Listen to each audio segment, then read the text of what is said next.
is a movie now? Okay, what is a movie now? What, something that plays in theaters for a token release for 4 weeks, all right? And by the second week, you can watch it on television. I didn't get into all this for diminishing return. I really resonated with the passionate talk given by Quentin Tarantino recently on how the art of captivating the audience in the theatre has almost become a token subset of movie business versus what was cherished and revered a few years ago. Even though compared to the West, we still have a thriving theatre-going audience, especially in states where the movie-watching experience is affordable, the dwindling footfalls have been a cause of concern for both the industry and movie fans. Around the same topic, what has also been a consistent debate about the film business, especially in the last 2 or 3 years, is that it has essentially become risk-averse. Rather than investing in projects that are original and stand on its own 2 feet, production companies would rather invest in franchises or films that have nostalgia or recall value so that it becomes an event for the audience that they can't miss out on. So you tap into the biggest fear of the younger generation. I can't believe I'm at that age where I'm saying younger generation. Anyway, the fear of FOMO. The moment you have made your film an event that people are stoked for, people will fall in line to watch the same because everyone wants to give their take on the same. Why do you think Badass Ravi Kumar will be such a community watching experience? People want to be in on the joke. This made me think about the Hindi film industry that I fell in love with, that took the risk of investing in the risky, absurd and unpopular, where countless number of experts reminded the production companies and the actors that it is a bad idea to invest in such a film, but they did it anyway, leading to exceptional results that no one foreshadowed. The list also includes movies that people assumed would cause no waves whatsoever, almost certified to be disasters due to the unknown faces associated with it or the unconventional topics the films focused on. An extension of the plea by Tuxin Cord Jefferson when accepting his Oscar for American Fiction in 2023. $200 million movies are also a risk, you know, and it doesn't always work out, but you take the risk anyway. And instead of making one $200 million movie, try making 20 $10 million movies. So let's go down memory lane on when Hindi cinema took risks that were predicted to flop miserably at the box office. Koi Mil Gaya. If you have seen the Roshans on Netflix, you will realize what all was riding when Hrithik Roshan was launched with Kaho Na Pyar Hai. Their house was mortgaged and the cars ready to be resold. It was a do-or-die situation for this to work. But if you technically look at the film from a storyline perspective, it's a love story with the old Bollywood tropes of lookalikes, destiny and ultimate revenge. Hrithik was a sensation and star for the way he acted, danced and just redefined the presence of a Hindi film star. Before reuniting with his father for another project, Hrithik had 4 back-to-back failures in the form of Aap Mujhe Achhe Lagne Lage, Na Tum Jano Na Hum, Mujhse Dosti Karoge and Main Prem Ki Deewani Hoon. So the new star on the block was going through a huge slump, and when news spread that he is reuniting with Rakesh Roshan for Koi Mil Gaya, even more so that he will be playing a developmentally disabled young man, raised concern that a heartthrob, romantic action hero would be playing an adult stuck in an 11-year-old's brain? Will the audience really celebrate this? सब बोल रहे थे कि Hrithik is an action hero और उसकी 3 फिल्में लगातार flop हुई हैं. Now you want to make him a mentally challenged guy. मतलब it will be over. The conviction of Rakesh Roshan and the sincere performance by Hrithik Roshan made the film a blockbuster, while many foreshadowed it to be a continuation of the flop streak of the actor. This attitude of not listening to the noise and having your horse blinkers on is something that is missing in the current environment of filmmaking. Vicky Donor. An aspect of Hindi cinema that I believe does not get enough credit is John Abraham's role as a producer. The man has been consistently backing unconventional and entertaining stories, and it all commenced from the most wacky idea. Vicky Donor, a film based on sperm donation, launching new faces in the Hindi market in the form of Ayushmann Khurrana and Yami Gautam. Just look at how natural the duo was in their first Hindi film. And just look at what we have been seeing from the younger lot today. Anyway, John Abraham recounts the skepticism within the industry when he pitched the idea to other producers. Studio से मैंने बात किया और मैंने studio से कहा कि उन्होंने हाँ हम लोग फंड करेंगे. कौन सी फिल्म है? I said it's a film on a sperm donor. फिर उसके बाद I'm saying hello, udhar silence. Hello. The film, made on a mere budget of 10 crores, ended up doing over 60 crores of box office revenue, something that no one anticipated. Can you imagine a movie made on a 10 crore budget today? I mean, you literally have films that look like glorified TV serials with a budget of over 100 crores. Make it make sense. Ajab Prem Ki, Ghazab Kahani. This is a genre of film that has sadly died in Hindi cinema, and that is slapstick comedy, or what this generation would like to say, the brain rot genre. You know, films like Andaz Apna Apna or Tismar Khan, just absolutely wild and intentionally so. It just doesn't exist anymore. Probably badass Ravi Kumar will commence the resurgence, who knows? Something that is ludicrous and self-aware. I think Rajkumar Santoshi does not get enough credit for acing this genre, extracting some of the most hilarious circumstances and situations from actors that you least expected from. Coming off of the moderate success of Wake Up Sid, Ranbir Kapoor had absolutely no hopes for Ajab Prem Ki Ghazab Kahani working at the box office, actually anticipating Rocket Singh to be his big hit in the slate of films in 2009. Rocket Singh Salesman of the Year, I thought, yari, this is my Munna bhai. You know, I'm set for life.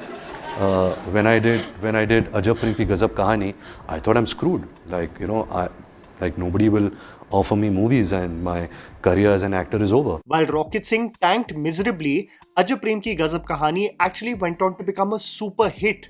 The film and some of its sequences still have some insane recall value and beautiful music. This is where veterans and their conviction really proves to be above everything else. Aashiqui 2. Shraddha Kapoor was mostly going unnoticed at the start of her career in Hindi cinema. Signing a contract with YRF, she starred in Love Ka The End and Teen Patti, both movies being box office bombs. And when Shraddha decided that her next film is going to be with the Mahesh Bhatt camp, opting out of her 3-film contract with YRF, often considered to be career suicide, everyone within the industry assumed that Shraddha is absolutely headed for failure. A classic film getting a reboot with a relatively new cast was too big of a risk, and everyone assumed that the film would release and pass by. जब कोई आप में believe करता है, विश्वास रखता है, जब कोई नहीं बिलीव कर रहा है, तो वो बहुत ज़्यादा स्पेशल रहता है forever. No one, however, envisioned days prior to the release how the music of the film would absolutely become love anthems played on repeat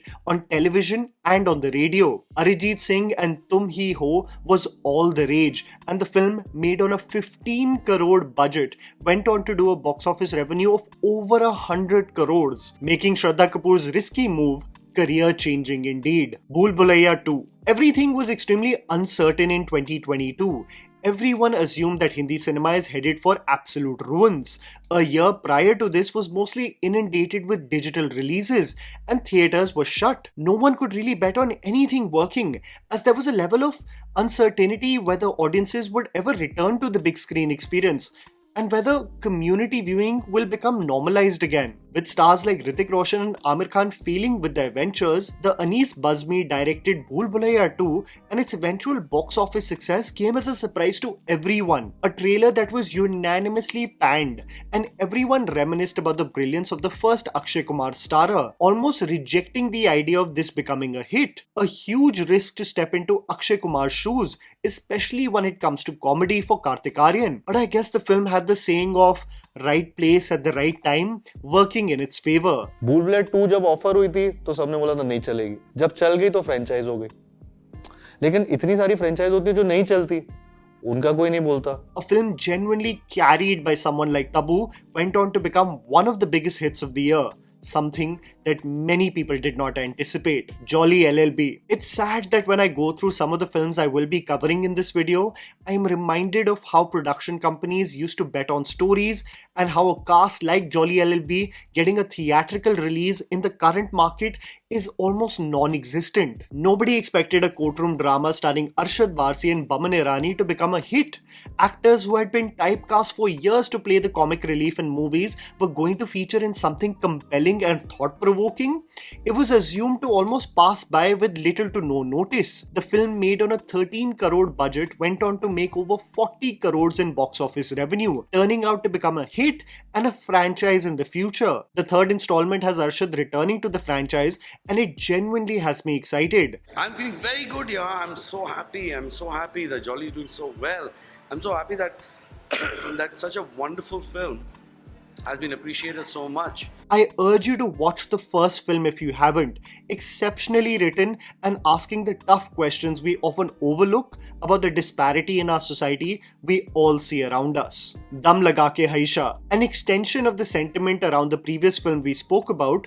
No one expected anything from the Sharad Kataria directorial venture Dum Laga Ke Haisha, produced by YRF and starring Ayushmann Khurrana and Bhumi Pednekar in lead roles. Ayushmann was appearing after 3 consecutive flops in the form of Nautanki Sala, Bevkoofiyan and Hawai Zada, and a new unconventional face in the form of Bhumi was being launched as the heroine. It was anyway an anomaly for a plus-size woman to star as a leading actor in a commercial movie, and the production company themselves assume that इस film का कुछ नहीं होने वाला. We did not even market the film properly. We were like, इसका कुछ नहीं है Friday. Now the film has to speak for itself because we did it once. I think that's why we had that confidence. And again, it worked out well. The film, made on a budget of 14 crores, went on to do a box office revenue of over 40 crores, becoming a sleeper hit that everyone disregarded from its inception. Also going on to win the National Award in the same year. Lagaan. Imagine one of the most celebrated Indian movies of the 21st century that went on to become nominated for the Oscars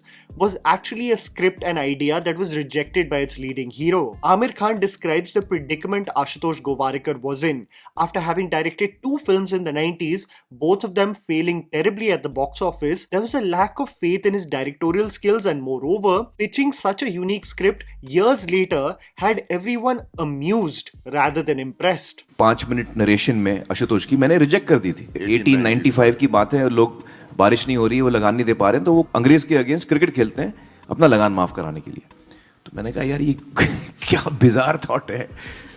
Amir Khan talks candidly about his CA urging him not to take up this project as a producer, owing to the difficulties that will emerge on the sheer complex nature of how and where it will be shot with such a huge cast and crew. The intimidating task was taken up by Amir Khan, referencing how his parents gave him the assurance that it's a beautiful story, and the film went on to become a massive hit and something that Indian cinema, even today, is extremely proud of. Queen. Talk about underdogs absolutely making everyone's jaws drop, and Queen, directed by Vikas Behel and starring Kangana Ranaut, sent shockwaves in the industry. The film at its inception was just regarded as a small film produced by Viacom 18 and Phantom Films. No one really expected it to do exceptional business theatrically. Rajkumar Rao was just establishing himself as a leading hero, mostly reserved for the indie space and ensemble cast roles. And Kangana, despite having worked for over 8 years in the industry, had quite an oscillating career, with many noteworthy performances and hits under her kitty, but there was a non-existence of a solo-led film that would really cement her position as a star. हमारे लिए बहुत ही बड़ी achievement है, क्योंकि जिस note पे हम लोगों ने शुरू किया था, उस नोट पे किसी ने सोचा नहीं था कि हम लोग इतना अचीव कर पाएंगे. Queen was exactly that. Made on a budget of 23 crores, the movie went on to do close to 97 crores in box office revenue, truly making Kangana a star to be reckoned with. Band Baaja Baaraat. The talk of the town currently is the new faces that are getting launched by Hindi cinema, and how many of them just seem awkward and untrained on the pressures that come with making it in the industry. What's crazy though is that when Ranveer Singh was getting launched by YRF, there was genuine concern from insiders on why they are launching him. Karan Johar infamously exclaimed on what Aditya Chopra saw in him, an observation he had for Anushka Sharma too, who before Rab Ne Bana Di Jodi was described by Aditya Chopra as not being pretty for screen. Bhai, if Anushka Sharma is not pretty, then I don't know what standards Hindi cinema is looking at. Everybody told me कि यार ये क्या लड़का है, क्या बना रहे हो तुम ये पिक्चर, ये लड़का है क्यों पिक्चर के अंदर, and I'm like यार मतलब मुझे तो सब ठीक लग रहा है. मुझे नहीं समझ में आ रहा आप किस पे रिएक्ट कर रहे हो. Film is not out yet. Okay. So, and while we are approaching the release date, signs were clear that we gonna. In fact, Band Baaja was probably the lowest Friday Yashraj had ever seen. Ranveer Singh went on to have one of the most impressive debuts, the film becoming an average grosser, collecting around 33 crores of revenue on its 15 crore budget, but also solidifying that both the actors have a bright future at the movies. 12th Fail. One of the most heartwarming success stories in Hindi cinema in an era of franchise films and nostalgia bait was that the Vidhu Vinod Chopra film went on to become a box office hit. A film starring Vikrant Massey that everyone anticipated would be a box office bomb if it released theatrically. Vidhu Vinod Chopra, during one of the success get-togethers of the film, described how his own wife Anupama Chopra advised him that it would be pragmatic to sell the film on a streaming platform. I was told by everyone, including my dearest wife, to put it out on OTT. She said, nobody will go to see Vinod, तेरी film और विक्रांत की film कोई देखने नहीं जाएगा. ये बात मैं आज सबके सामने स्पष्ट रूप में बताना चाहता हूँ. The skepticism all stemming from Vikrant not being a box office draw, but the film, made on a budget of 20 crores, became a sleeper hit, collecting about 70 crores in box office revenue, opening extremely poorly but benefiting because of glowing reviews and a favorable word of mouth. These are the risks I hope we get to see more often from Hindi cinema, reminding me of what one of my favorites said last year. You got to put your money on the horse that can actually run, not just the one that's, got the shiniest coat. And that was the video, guys. Write down in the comments below whether you have some video ideas for our channel. Please don't forget to follow me on Instagram. The handle is right in front of you. Follow me at JammyPants4. Also, please support us by smashing the like button and subscribing to our channel for weekly content ahead. Thank you for watching.